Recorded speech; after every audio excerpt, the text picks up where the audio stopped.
할렐루야.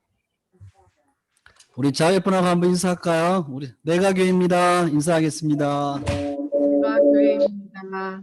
네, 감사합니다. 저번 시간에 우리 신성교사님께서 굳이 저보다 좀 상태가 좋으시다고 잘생겼다고 그러셨는데, 그래도 그 말에 굴하지 않고, 그래도 조금 신성교사님보다는 낫다라고 자부하는 중국에 있는 오중환 목사 여러분에게 인사드리겠습니다. 오늘 요 말씀의 제목이 내 아버지는 농부라 이랬더니요, 저희 이제 이 방에 들어오셨는데 부산에 사시는 우리 저희 형수님 집사님이 계셔요. 삼촌 시아버지 얘기하십니까? 이렇게 얘기하더라고요. 그래서 전혀 안 합니다. 그랬습니다. 그래도 조금 언급은 나중에 한번 해보도록 하겠습니다.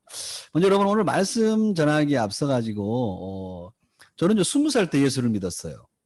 여러분 여기 보면 뭐 제가 제일 부러워하는 분들이 누구냐면 모태신앙이신 분들이에요. 정말 어머니, 아버지, 할머니, 할아버지 그렇게 기도를 먹고 자란 분들은요, 이 뭐 쉽게 말해 그 결이 다르더라고요, 저희하고. 저희는 아주 거친 인생을 살았다고 할까요? 인생을 산 것이 아니라 거칠게 세상 문화에 속해 있다가 주님께로 돌아왔어요. 질풍노도 20살 때 제가 제 어린 시절을 이렇게 돌아보니까 물론 뭐 10대 때 예수님을 믿었다라기보다는 교회는 다녔어요. 여자친구가 저를 데리고 가더니 야, 너 피아노 가르쳐 줄게, 뭐 바이올린 가르쳐 줄게. 그 시골에서 전혀 문화활동을 못했던 제가 솔깃해서 따라갔더니 가르쳐 주지는 않고 맨날 회개하라고 그래. 그러니까 아마 성결교회였나 봐요. 성결에 줘야 된다고. 자꾸 가면 울기만 울고 피아노도 안 가르쳐 주고 뭐 바이올린도 안 가르쳐 주는 거예요. 너무 싫더라고요. 교회를 뛰쳐나왔어요. 그리고 다음부터 그 여자친구를 핍박했고 또 학교 다니는 여자친구들도 핍박을 했어요. 제가. 아주 제가 참 회개했기야 망정이지 안 그랬으면 큰일 날 사람이었죠. 저희 어린 시절을 이렇게 보니까요, 되게 종교심이 강했어요. 종교심이. 제가 이래봬도 저희 어머니를 따라서 남녀호령개교로 여러분 들어보셨어요? 그런 이상한 데도 가봤어요. 비나이다, 비나이다. 이럴 때는 PPT를 넘겨주셔야 되는데, 그리고 저희 어머니가 또 새벽에요, 이렇게 시골에는 그 부엌이 있죠. 불을 떼서 밥을 했습니다. 저 어렸을 때. 거의 저도 뭐 만주벌판에서 이렇게 막 살았던 비슷한 사람은 아니지만 아주 시골에 그런 곳에 살았어요. 아주 가난한 동네에서 자라났습니다. 저는. 그러면 아침에 일어나면 어머니가 부엌에 불을 떼면서 밥을 해요. 그러면 그 부엌 앞에다가 맑은 물을 떠놓습니다. 그리고 그 정한수를 떠놓고 밥을 하면서 빌어요. 비나이다, 비나이다. 우리 종환이 대통령 되게 해주옵소서. 전혀 터무니없는 기도를 하신 거죠. 우리 종환이 어떻게 되게 해주옵소서. 그럼 저도 옆에 가가지고 눈 비비고 와가지고 이제 비는 거예요. 주여, 대통령은 꿈도 못 꿉니다. 내 밥벌이나 잘했으면 좋겠습니다. 그렇게 하면서 막 빌었어요. 그래야 천지신명께서 돌봐달라고. 그리고 또 어머니가요, 또 끝나면 어떤 데는 어디로 가냐면요, 내과로 갑자기 가요. 내과에 가가지고요, 하얀 소복을 가지고 가 거기서 목욕 재개하시고 소복을 갈아입어요. 그럼 저는요 깜짝 놀래요. 우리 어머니가 이상하다, 저게 무슨 꼬리 달린 무슨 백령가 귀신인가. 그렇게 쫙 이제 목욕 재개하시고 소복을 갈아입고요, 바위 밑에 와서 또 촛불을 켜놓고 빌어요. 비나이다, 비나이다, 우리 종환이 어쩌고 저쩌고. 저 옆에서 또 같이 이제 비는 거예요. 복 받으려고. 천지신명께 빌고. 그래 또 이제 저희 동네는요 절이 많았어요. 쌍계사, 칠불사 뭐 되게 많습니다. 아주 저는 어릴 때부터 절절 매고 살았어요. 절이 너무 많아가지고 절절 맸어요. 절에 가가지고 또 이름도 올립니다. 저희 어머니 이름은 또 거기 가서 또 빌어요. 극락왕생하게 해주옵소서. 참 제가요 얼마나 종교심이 강했는지 정말 빌고 또 빌고 또 빌고 또 빌고. 저에게 있어서 어떤 그 종교적인 문화는요 불교입니다. 불교.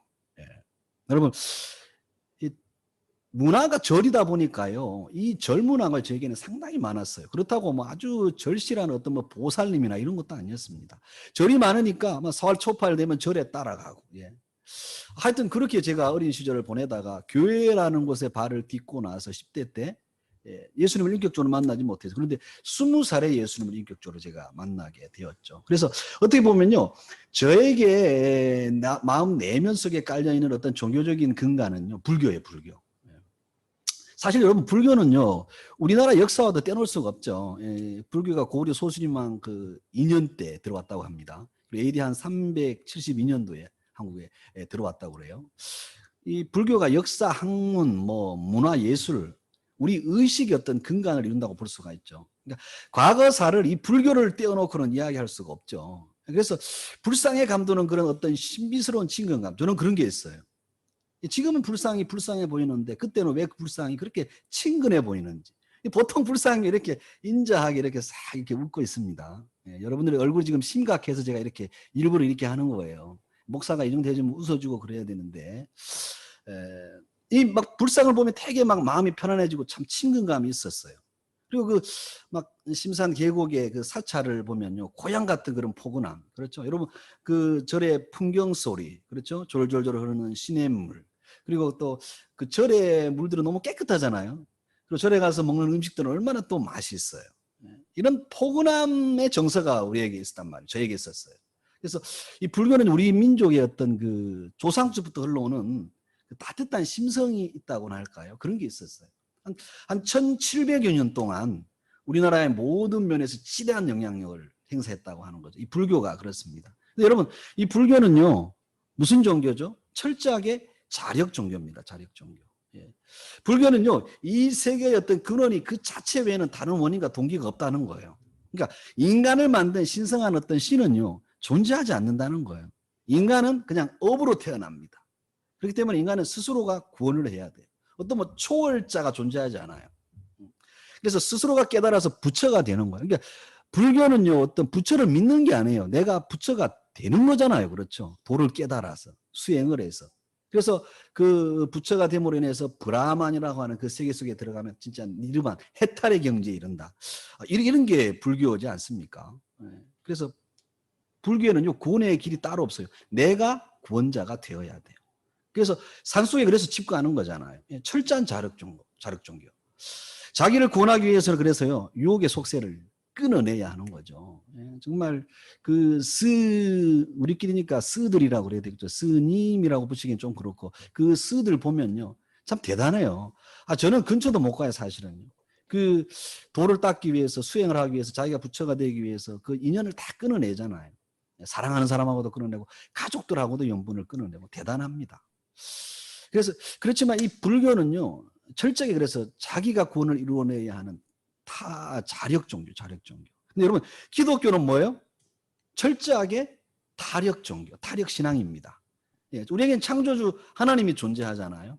인간이 자력으로 죄의 문제를 절대로 해결할 수가 없어요. 타력, 그렇죠? 예수 그리스도를 통해서 우리는 구원을 받습니다. 그리고 우리가요, 그 스님들처럼요, 그렇게 어떤 뭐 염세적으로 그렇게 살아가지 않아요. 적극적인 세상을 살아냅니다. 그러니까 세상 속에서도 우리는 심산 계곡에서 수행하는 것처럼 성령으로 심령을 지키는 자들. 이게 우리지 않습니까? 철저하게 기독교는 그래서 타력 종교. 그 참 스님들 보면요, 일식 삼찬, 그렇죠? 그리고 철저하게 정빈, 속세와의 인연을 단절시키고, 어떻게 보면 뭐 우리도 좀 본받아야 될 정신도 있지 않나라는 생각도 해보아요. 근데 참 저는 아예 안 되겠더라고요. 가족과의 연분을 단절하고 속세를 떠나서 수행의 길을 가는 그분들. 근데 여러분, 그분들이 구원받았다 이렇게 확실하게 말하는 분들이 없더라고요. 무다, 뭐 모르겠다, 산은 산이고 물은 물이다, 내가 뭐 속였다, 뭐 이런 얘기들만 하고 가시니까 이게 제 생각에 딱 네 글자 생각나요. 야, 이건 너무 오리무중이다, 너무 무대책하다. 제가 타종교를 어떻게 뭐 깔려고 하는 얘기는 아닙니다. 무식하지만요. 제가 어릴 때 어떤 그런 정서와 또 우리 민족의 어떤 정서가 있기 때문에 이런 얘기를 합니다. 이 길을 갔던 분들은 한 번도 내가 구원을 받았다 자신 있게 말하는 사람이 없더라고요. 여러분, 목사인 저와 여러분들 사이에 아무런 차이가 있을 수 없듯이 이 스님들과 우리가 무슨 차이가 있겠습니까, 사실. 인간이라는 의미에서는 똑같은 거죠. 강가의 그 조약돌을 딱 깨끗하게 닦아가지고 심상계곡에다 딱 갖다 놓고 거기다 며칠만 두면 이게 뭐 다이아몬드가 되지 않죠. 절대로 되지 않습니다. 그러니까 이 세계를 등지고 산속으로 들어가서 돌을 닦는다고 한들 그 사악한 인간의 그 내면이 깨끗해질 수가 있겠습니까? 단지 그 외양의 차이일 뿐이죠. 인간은 본질적으로 어떤 근원적인 문제에 봉착하면 아무런 차이가 없습니다. 이런 의미에서 그 스님들에 대한 안타까움도 제가 있더라고요. 그리고 이런 안타까운 마음은 곧 하나님에 대한 어떤 감사하는 마음이 돼요. 나는 절대 그렇게 살아갈 수 없는데 나를 이렇게 권해주신 그리스도의 은혜, 공로, 그분의 사랑, 그분의 은총 너무 감사하더라고요. 그러면서 야 정말 내가 예수님을 몰랐더라면, 아니 예수님이 나를 불러주셔서 믿게 해주지 않았다면 나는 지금 어떻게 되었을까? 아주 섬찟한 것을 제가 보았습니다. 성령께서 이렇게요, 그 스님들이 닦아야 될 수행이 아닌 그저 나는 이 땅에서 그냥 은혜로 살아요. 지금도 보니까요, 죄짓기에 급급하고 부족하고 연약함 투성이요. 그래서 저는 우리 교회에서 제일 제가 많이 하는 말이, 우리 교회에서는 목사만 잘하면 된다고, 이 오목사만 잘하면 된다고. 아무리 봐도 제가 잘하는 게 없어요. 정말 주님의 은혜로 살아가요. 이런 점에서 너무 제가 다행이고 너무 참 감사했습니다. 자, 오늘 이게 왜 제가 서두가 좀 길었냐면, 오늘 본문을 좀 끌어가기 위해서 오늘 조금 이렇게 서두를 좀 제가 많이 이야기를 했어요. 오늘 본문은 그 사복음서에 다 나오는 내용, 최후의 만찬, 그렇죠. 예수님과 제자들이 최후의 만찬을 하는 장면, 성찬식을 하는 장면이에요. 그런데 다른 복음서에는요, 성찬에 대한 말들이 분명히 있는데 이 요한복음만 유독 성찬식을 하면서 성찬에 대한 내용의 말씀을 안 하셔요. 그리고 유언적인 메시지를 해요. 이렇게 해라 저렇게 해라, 너희는 이렇게 해라, 내가 가면서 보혜사 성령을 보내겠다. 그러시면서요, 성령님에 대해서 계속 말씀을 하시다가 갑자기 포도나무와 가지 비유로 오늘 예수님이 그 말씀을 이어가고 계셔요. 먼저 우리가 한번 그 요한복음 15장 5절 6절 8절 우리가 같이 한번 읽어보도록 할까요? 자, 여러분 안 들려도 좋으니까요, 한번 같이 읽어보도록 하겠습니다. 저도 같이 제가 한번 PPT 보시면서 읽어볼게요. 나는 포도나무요 너희는 가지라. 그가 내 안에 내가 그 안에 거하면 사람이 열매를 많이 맺나니 나를 떠나서는 너희가 아무것도 할 수 없습니다. 사람이 내 안에 거하지 아니하면 가지처럼 밖에 버려져 마르나니 사람들이 그것을 모아다가 불에 던져 사르느니라. 너희가 열매를 많이 맺으면 내 아버지께서 영광을 받으실 것이요 너희는 내 제자가 되리라. 자, 여러분, 자, 오늘 본문에서 주님은요 이런 말씀을 해요. 자신을 포도나무라고 하시고 제자들을 가지에 비유합니다. 그래서 오늘 본문을 흔히 포도나무와 가지 비유다, 그렇게 말합니다. 그리고 우리는 늘 어떻게 했어요? 예수님이 포도나무니 우리가 가지에 붙어 있어서 열매 맺는 삶을 살아야 한다. 그래야 하나님이 영광 받으시고, 그렇지 못하면 밖에 버려져서 밟히고 불살라진다. 열매 맺어야 된다. 열매 맺어야 된다. 우리는 종래 기존에 그런 내용들을 상당히 많이 메시지로 들었고 우리도 그렇게 알고 있는 내용이죠.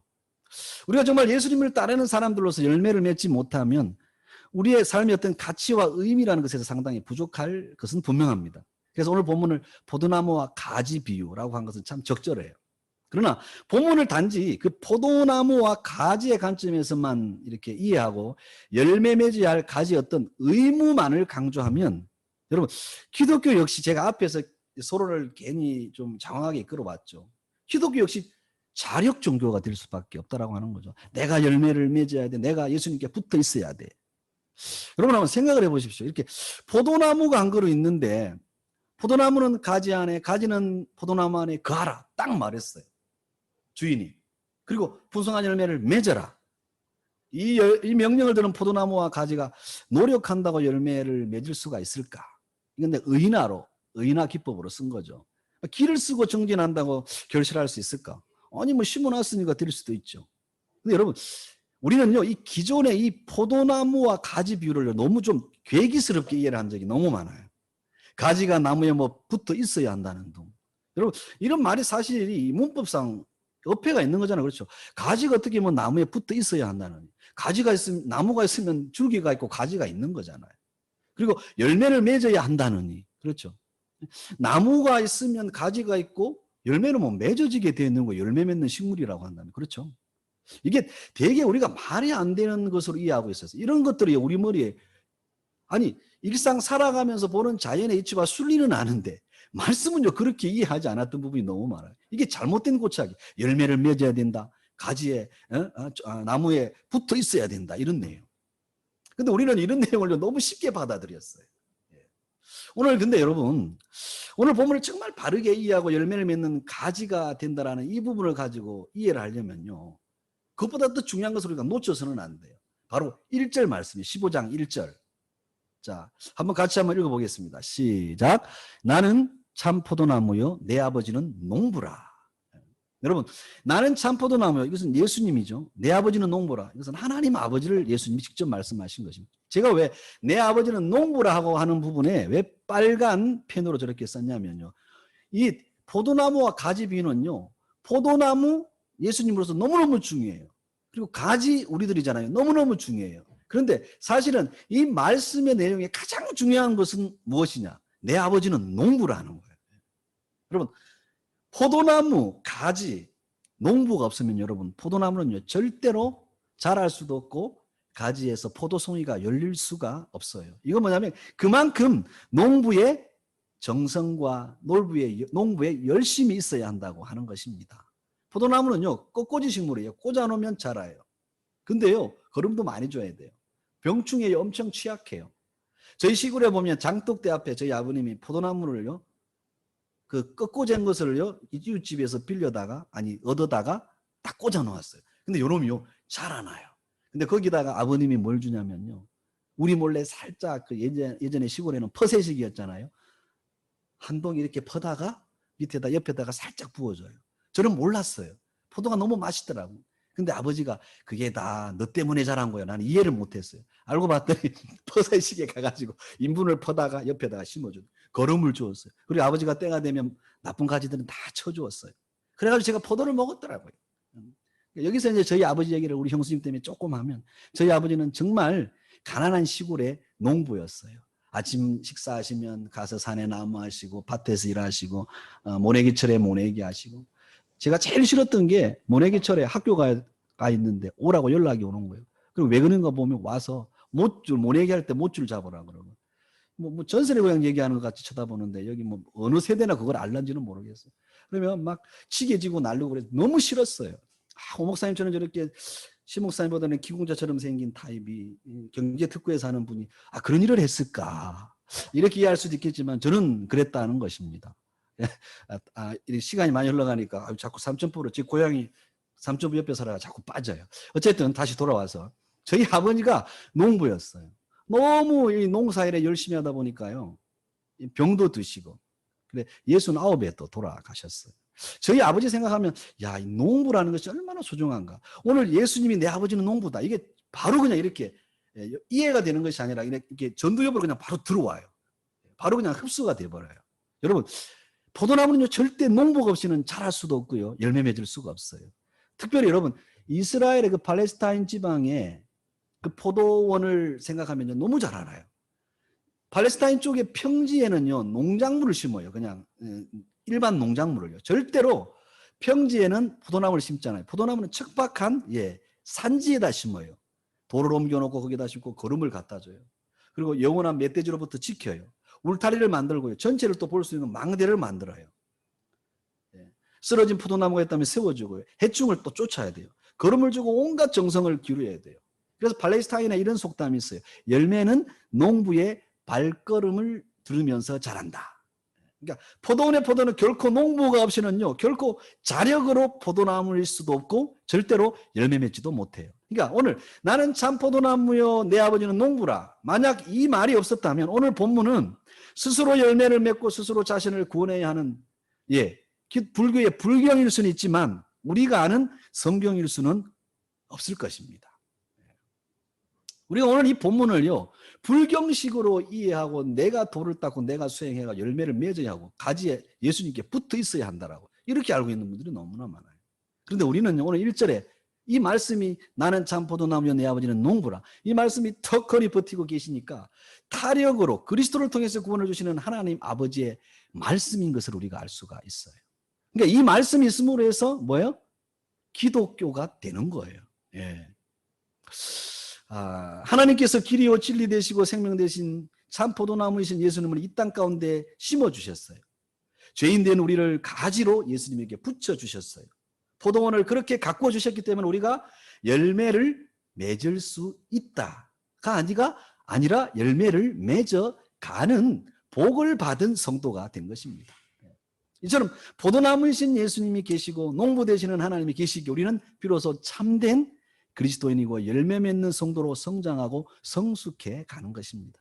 이런 기독교를 가리켜서 유일한 구원의 종교, 은혜의 종교, 그렇죠? 은혜의 신앙이다 이렇게 말하는 거죠. 그러므로 성도의 믿음은요, 하나님이 농부시고 예수님은 포도나무이고 나는 예수님께 붙어있는 가지이기 때문에 하나님과 예수님이 나의 믿음의 근거요 출발이고 힘이라는 것을 믿는 것입니다.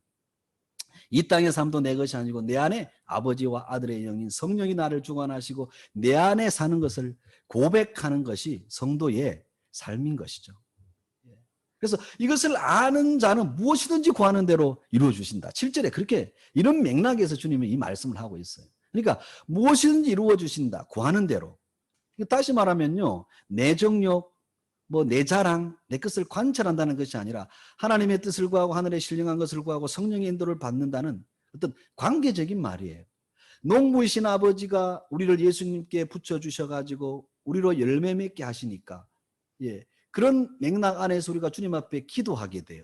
그럴 때 주님은 우리와의 관계적인 부분에 있기 때문에, 아버지이기 때문에 아버지의 뜻을 쫓아 구하는 우리들, 구하게 되는 우리들에게 아버지의 열매를, 예수님의 열매를 맺혀주는 거죠. 이게 우리의 기도라고 하는 것입니다. 그러니까 얼마나 이게 관계적인 말입니까? 그렇죠? 농부가 있고 나무에 붙은 가지니 농부나 예수님의 것을 열매로 맺는다는 말입니다. 그러니까 성도는요, 성령으로 인해서 이런 열매가 맺어지는 자들이에요. 왜요? 농부이신 아버지와 우리의 구주 되신 그리스도가 계시기 때문에. 근데 여러분, 자력 종교는요, 그래서 자기의 것을 맺어요. 결국에는 뭘 맺습니까? 혼돈을 맺어요. 허물을 맺어요. 무다 그래요. 무다. 아무것도 아니다. 그리고 또 무라는 말 의미 속에는 나는 모른다 이 말이 있어요. 그러니까 오리무중이에요. 죽음이에요. 절망이에요. 그러니까 자력 종교, 내 의로 살아가는 자들에게서 나타나는 열매는 전부 다 뭐예요? 허무예요. 허무예요. 절망, 곧 죽음이라는 말입니다. 반면에 성도의 열매는요, 내 열매, 내 열심이 아니기 때문에 농부인 아버지가, 포도나무이신 예수님이 맺히게 하는 것, 즉 성령의 열매이기 때문에 하나님이 영광을 받으시고 우리는 제자로 사라지게 되는 자들이에요. 이게 성도의 열매입니다. 이제 결론으로 갈게요. 성교적인 삶을 사는, 아니 선교사로 사는 현실에 혹 여러분 답답함이 있습니까? 장애물로 인해서 뭔가 좀 이렇게 코로나도 그렇고 막 멈춰진 것 같습니까? 이렇게 왜 일이 안 되지? 내가 왜 이렇지? 이런 분들이 계시다면 이제 지금 내 안에 계신, 그렇죠? 농부 대신 아버지 하나님을 만날 때입니다. 그리고 우리의 포도나무 대신 예수님을 찾을 때입니다. 아니 내가 왜 이러고 있고 내 인생에 왜 이런 열매가 맺혔지? 당황스러우시다면 다시 농부이신 아버지에게로 가야 돼요. 나의 생명나무이신 예수님을 찾을 때인 줄로 여러분 믿습니다.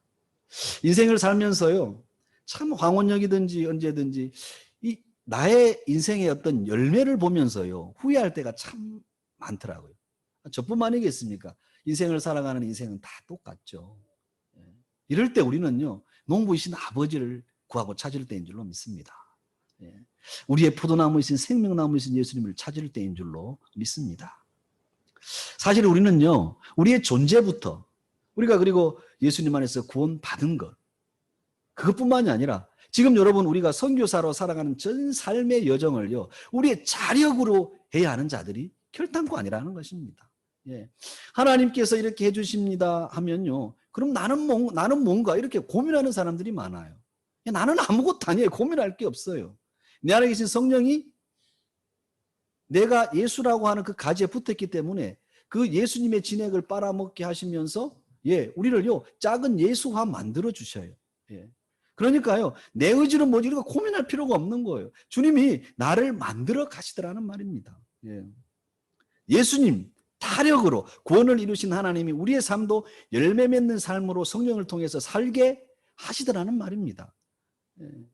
제가 요즘에 참 감사하고 행복한 게 뭐냐면요, 목회도 되어지는 목회, 내 인생도 사라지는 인생, 무엇이든지 되어지는 인생. 주님이 이런 고백을 자꾸 하게 만들어 주셔요. 어제 제가 이제 저희 교회 남성 목장 수련회를 갔어요. 한 99%가 참석해서 제가 깜짝 놀랐어요. 이야, 많이 왔다. 목사가 오라고 하면 안 오는데, 일반 성도들이 오라고 그러면 너무 잘 와요. 너무 신기하더라고요. 근데 제가 어제 가서 설교를 하면서요, 여러분의 이 모습은 되어진 모습입니다. 하나님이 하신 모습입니다. 제가 한 게 아닙니다. 예. 여러분이 이렇게 오신 것을 보니까요. 제가 한 게 하나도 없습니다. 하나님이 다 하셨습니다. 제 목회는 하나님이 다 해주셔요. 여러분, 저는 목사지만 좀 게으른 목사예요.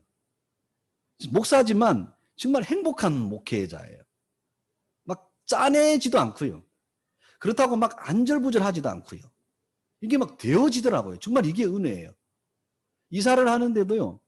이제 임대료가 좀 많이 나와서 좀 적은 데로 가려고 했더니 너무 비싸요. 근데 하나님이 엄청나게 싼 곳으로 예비를 해놓으셨고, 또 뭐 재정적으로 좀 부족하게 됐더니요. 뭐 교인 아닌 사람이 막 헌금을 해오고요. 아, 이거 하나님이 되어지게 하시는구나. 하나님 아버지가 농부이시라 신천하는 교회를 잘 이렇게 농사를 지으시더라고요. 예수님은 생명나무가 되어서요. 예, 우리를 붙어 있게 만들어 주셔요. 예, 목사가 얼마나 게으른지 어떤 때는 새벽기도 전도사 하면요. 줌영이라 해놓고 저도 졸 때가 많아요. 여기서만 고백할게요. 이재강 전도사 누나에게 말하지 말고 그렇다고. 그런데도 주님께서 막 해 나가셔요. 하셔요. 예. 참 이게 열매 맺게 해주시는 하나님의 은혜가요. 너무 크더라고요. 저는 늘 고백이 예수님 없이는 저는 1분 1초도 못 삽니다. 주님 아시죠? 목양을 해도 주님 없이는 안 됩니다. 내 인생도 주님 없이는 안 돼요. 주님 때문에 됩니다. 주님 필요합니다. 주님 그거 아시죠? 그러니까 여러분 하나님 안에 있는 이 열매 외에는요. 모든 것 다른 열매들은요. 불타서 없어지고 썩어질 것들이더라고요. 여러분은 지금 여러분 안에 어떤 열매가 맺혀지고 있는 것을 봅니까? 여러분 오늘 여러분들이 혹시 이제 이 예배를 마치고 말씀이 조금이라도 생각난다면 기도하실 때 주님 열매 맺게 해 주십시오. 도와주십시오가 아니라 주님 내 안에서 열매 맺어 주십시오. 예, 저는 그 열매 보고 맛보고 따라가겠습니다. 그러니까 복음이요. 맛보고 누리고 행복한 거더라고요. 사도들이 그렇게 살다 가셨더라고요. 그렇게 사니까 예, 편리함이 없어져도 편안함이 없어지고 순교할 상황에 와도 주님 주여 저들이 하는 짓을 알지 못합니다. 불쌍히 여겨달라고. 감당을 해 나가더라고요. 이 복음의 행복감이 바로 그거더라고요. 예수 안에 살아가는 행복이 바로 그거더라는 말입니다. 진짜 말씀을 맺을게요. 우리의 농부이신 하나님과 포도나무이신 예수님을 기억하고 우리는 농부의 전적인 돌봄을 받고 예수님께 붙어있는 가지임을 알고 열매가 맺혀지고 사라지는 복음의 복을 누리고 맛보는 선교사로 한 주간 행복하시기를 예수님 이름으로 축복합니다.